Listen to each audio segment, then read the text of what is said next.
Think you know motorcycles? What if I told you that premium gas is a waste of money, that laying your bike down is a death wish, and that motorcycles take longer to stop than cars? Sounds crazy, right? Well, buckle up. Wait, I mean helmet on, because we're about to shatter 10 of the dumbest motorcycle myths that riders still believe. And if you're guilty of believing even one of these, don't worry, we won't tell your riding buddies. And make sure to hit that subscribe button before clutching in. Let's get into it. First up, the classic fear. If it rains, you're going down. Nope, that's a complete myth, and it probably stems from a time when motorcycle tires were far less advanced. Modern motorcycle tires are amazing.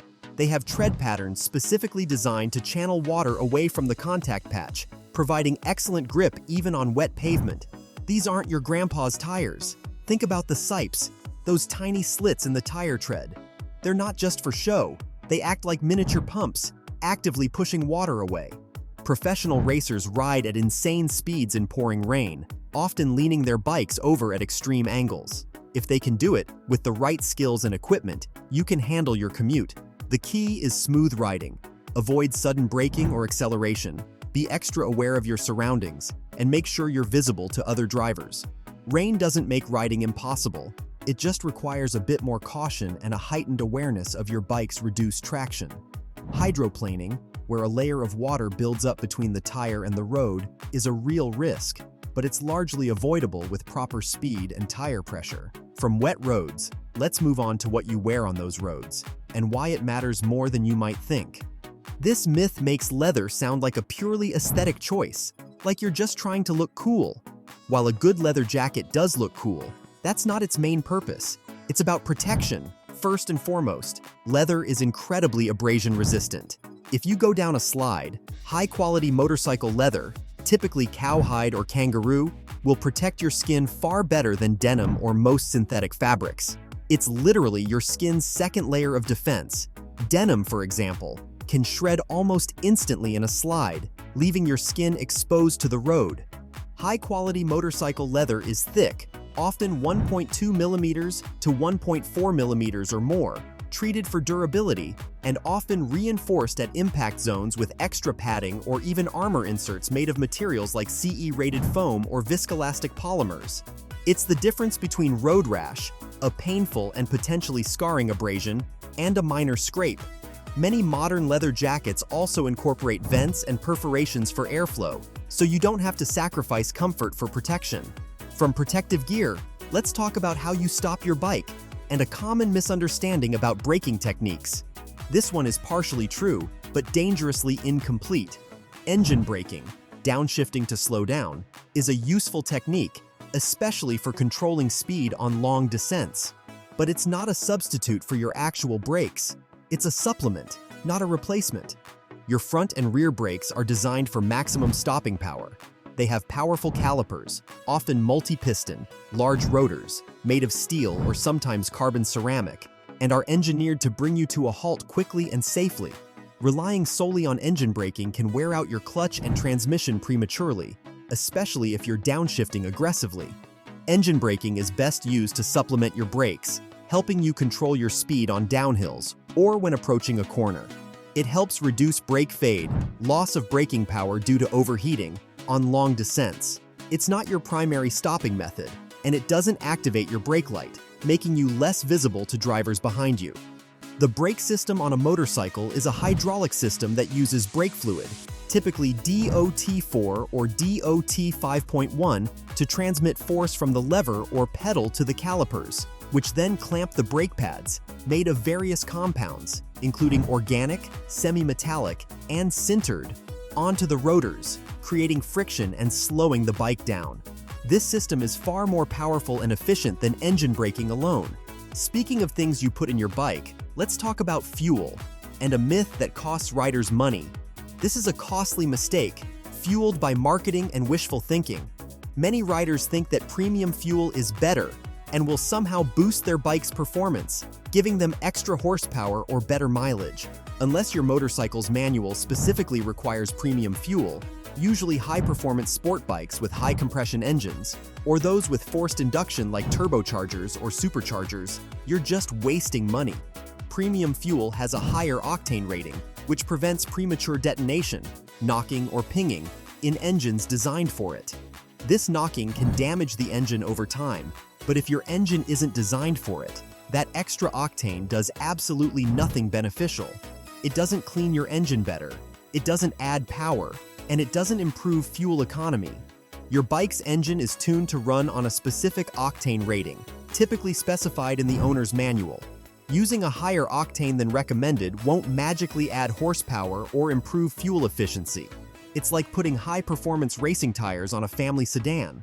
Unnecessary and potentially counterproductive. But if premium fuel doesn't boost speed, what actually makes your bike stop faster? It's not just the brakes. I'll explain in a second. From fuel, let's talk about stopping distances and a dangerous underestimation of how long it takes to stop a motorcycle. This is a dangerous misconception, and it likely stems from the fact that motorcycles are generally lighter than cars. A motorcycle has two small contact patches with the road, where the tires touch the pavement. A car has four, much larger contact patches, and usually a more advanced ABS system. Even though a motorcycle is lighter, its stopping distance is often longer than a car's, especially in an emergency. This is why maintaining a safe following distance, the 2-second rule, is a bare minimum, and more is better, and practicing proper braking techniques, using both brakes smoothly and progressively, are so crucial on a motorcycle. Good tires, in good condition and properly inflated, are vital for maximizing your braking performance. Tire compound, tread pattern, and even tire temperature all affect grip. Worn tires, or tires that are overinflated or underinflated, can significantly increase stopping distances. Weight distribution also plays a role. A motorcycle with more weight on the front wheel will generally have better braking performance than one with more weight on the rear. So, we've covered pretty much everything, but the best is yet to come. So in the meantime, hit the like button and show us how much you're enjoying the video. Now from stopping distances, let's talk about a scary situation, speed wobbles, and a common but very wrong reaction to them. This is a recipe for disaster, and it's based on a misunderstanding of what causes a speed wobble. A speed wobble, also called a tank slapper, is when the handlebars start oscillating violently, often unexpectedly. Some riders think that accelerating hard will pull you out of the wobble, somehow straightening the bike. That's wrong, and it's potentially deadly. Accelerating can actually make the wobble worse by increasing the forces acting on the front wheel and suspension. The best approach is to grip the tank firmly with your knees. Keep a light but firm grip on the handlebars. Don't death grip them, and don't fight the wobble. Don't chop the throttle abruptly, and don't slam on the brakes. Most speed wobbles will correct themselves if you don't panic and make sudden inputs. Speed wobbles are often caused by aerodynamic instability, especially at high speeds, road imperfections, like bumps or grooves, suspension issues, worn or improperly adjusted components, or even loose steering head bearings. Adding power to the equation usually exacerbates the problem by amplifying the instability. From wobbles, let's talk about learning to ride, and a common misconception about the skills needed. While both have two wheels and both require balance, that's pretty much where the similarities end. Motorcycles are far heavier, hundreds of pounds heavier, more powerful, and require completely different skills. You need to master throttle control, clutch operation, counter steering, and proper braking. Bicycle skills might help with balance slightly, but they won't make you a motorcycle expert overnight. The consequences of mistakes on a motorcycle are far greater than on a bicycle. Thinking your bicycle skills will translate directly to a powerful motorcycle is a dangerous assumption that can lead to accidents. The physics of a motorcycle, with its gyroscopic forces and greater mass, are simply different. So if bicycle skills aren't enough, what's the fastest way to actually get good at riding? The answer might surprise you. From learning to ride, let's talk about engine size and a common misconception about what makes a bike dangerous. This is an oversimplification, and it ignores the crucial role of rider skill and responsibility. It's not just about the engine's displacement. A 250cc dirt bike ridden aggressively off-road, jumping over obstacles and navigating challenging terrain can be more dangerous than a 1000cc touring bike ridden responsibly on the highway, at legal speeds, by an experienced rider. Rider skill, experience, maturity, and attitude are far more important than engine size. A beginner on a powerful 600cc sport bike with its sensitive throttle and quick acceleration is likely to be in more danger than an experienced rider on a much larger but more manageable cruiser, which has a more linear power delivery. It's about how you use the power, not just how much power there is. A responsible rider on a powerful bike can be safer than an irresponsible rider on a smaller bike. The type of bike also matters. A sport bike encourages a more aggressive riding style than a cruiser or touring bike. From engine size, let's talk about the law and a surprisingly common disregard for it. This is not only illegal, but it's also incredibly foolish and shows a fundamental lack of understanding of what motorcycle safety entails. Some riders think motorcycle licenses are just bureaucratic nonsense, a way for the government to collect fees. Getting a motorcycle license isn't just about following the law. It means you've passed a skills test, demonstrating a basic level of competence in handling a motorcycle in various situations. Motorcycle Safety Foundation (MSF) courses, often required for licensing, or highly recommended even if not required, teach valuable skills that can save your life, including proper braking techniques, cornering, obstacle avoidance, and hazard perception. Ignoring the law and skipping proper training is a recipe for disaster, and it puts not only yourself, but also other road users at risk. A license is proof that you've met a minimum standard of competency, not a guarantee of expert skill. If formal training is so important, does that mean learning on the streets is always a bad idea? Is there a right way and a wrong way to gain experience after getting your license?